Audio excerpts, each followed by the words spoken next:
Hello and welcome to Offsiders.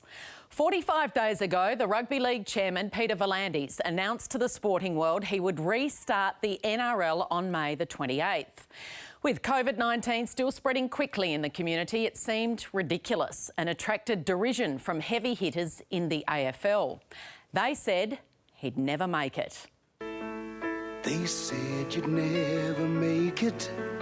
You're just a larrikin kid. We've confirmed that the 28th of May is our commencement date. I think that's a very silly and stupid decision. They said you'd never make it when you took on all the rest. Data has been exceptional for us to recommence. I think the ARL is just being totally irresponsible. I'm not focused on the AFL. If they want to continue to look into our business, they're most welcome to. I just haven't seen anything that has impressed me with the NRL. They said you'd never make it, but you finally came through. I prefer to see what the AFL are doing, and that is showing social leadership. We always felt that by the 28th of May, the government would have the infection rate under control, and that's what's happened. 28th of May will become the reality that everyone thought wouldn't. You've made it through, and this one's made for you. I just wonder if Peter V'landys will be kicking back with a swan lager on Thursday night when live sport finally returns. Dave Davutovic, welcome to you. This is a man who's proven a lot of people wrong. Is he a miracle worker? Is that how you see it? I think he is. When I saw Wayne Pearce at that press conference where he gave little to no detail about how they were going to execute this, I thought it was ludicrous. But to Peter V'landys' credit, he set the target, he galvanised the rugby league community, he butted heads with some of the most powerful stakeholders in Australia, and he got it done, operating on, 2 hours sleep a night. And the icing will be this week when they finalise the TV deal. And it'll be fascinating. Catherine Murphy, welcome to you. I mean, this is a competition that's going to gain national exposure for the next couple of weeks. Do you think non-rugby league fans will be interested just to see live sport back? Absolutely. Not just fans in Australia. We're talking fans globally are desperate for live sport. And Kelly, Project Apollo is launching. Even the NRL players doubted it. It is launching. And the biggest opportunity that any club has would have to be the Melbourne Storm. They have a 2-week window where they are the only team in Melbourne that you can support. They are very aware of that big opportunity. I spoke to CEO Dave Donaghy yesterday. He compared Peter V'landys to the Dana White UFC boss, Dana White of Australia, a street fighter who meets every obstacle. Anyone who gets in his way is met with force, but the key difference is he brings everyone with him. He has completely united the rugby league community. Melbourne Storm are incredibly excited about the opportunity that they have. And Peter Lawler rounds out the panel this morning. He joins us from Sydney. Good morning, Pete. Has a sports administrator ever had such an impact in such a short amount of time?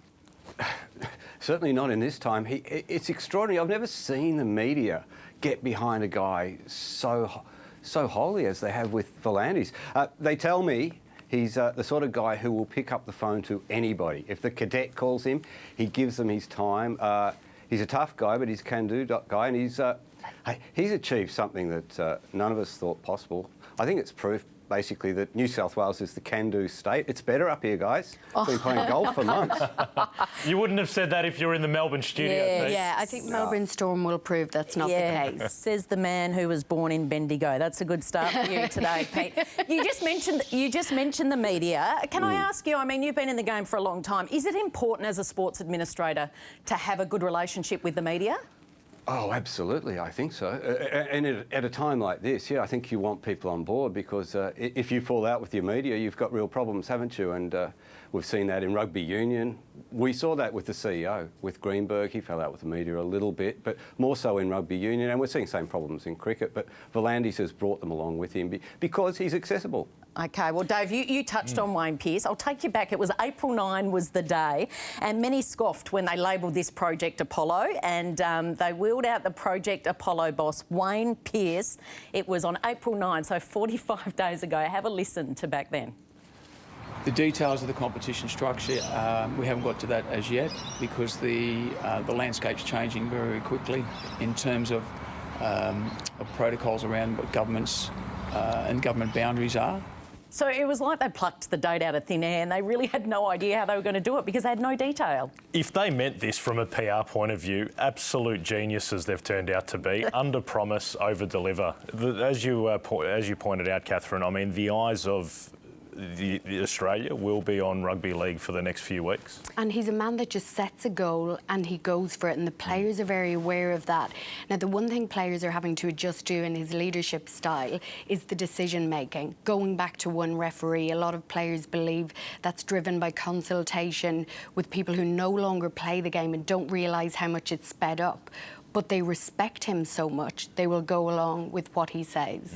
If he was a boxer, he'd be undefeated. I've had a look in the last 6 or 7 weeks. This is who he's gone into battle with, and he has beaten state governments, health officials, the federal government and the border force in regards to the Warriors, the Albury City Council, the anti-vaxxers, Channel 9, of course, their CEO, Hugh Marks, the players over their pay dispute and, of course, their behaviour, the former CEO, Todd Greenberg, and the referees, Catherine, you mentioned finally. I mean, love him or hate him, this is a man that gets the job done. He gets the job done. He gets everyone behind him. This isn't the first time. He's done this in racing. He's not afraid to upset the status quo. He went after the Melbourne Spring Carnival. I went to the Everest in Sydney last year. You speak to anyone in racing circles in New South Wales, they believe in him. When he says he's going to do something, he does it. And he's created the Everest, the richest race. When he sets a goal, he achieves it, and people get behind him. He's done it in racing. He'll do it in NRL. And of course he took on the corporate bookmakers, went to High Court, won that battle as well. So he's been a street fighter for a long, long time. Who would have thought the refs would be the final hurdle? I mean, that is quite extraordinary what's happened over the last 48 hours. I mean, they weren't happy, obviously, with the new rule, which is just the one ref rule, and as well the pay structure. This is the NRL's head of football, Graham Annesley, yesterday explaining how they solved this issue. Basically, just wheel on in Pete and he'll smooth it all over. We decided it would be a good idea for Peter V'landys to have a chat to the referees. Peter just wanted to explain the Commission's reasons for making the decision initially. There was certainly no pressure applied. They decided, the referees decided, not to proceed with the action, which we're very grateful for. So Pete's got 4 days to keep those fingers crossed and hope no player, or that they all behave themselves, basically. Gosh, I think we need to elect this guy Prime Minister or something. I've never heard so much love for a sports administrator. I think we might leave it there then. I was going to say, I mean, they've had their fair share of off-field controversies, haven't they? But still, Peter V'landys has overshadowed that with some of his extraordinary work, which we've just detailed. All right, the countdown's on, of course, until Thursday night. Now,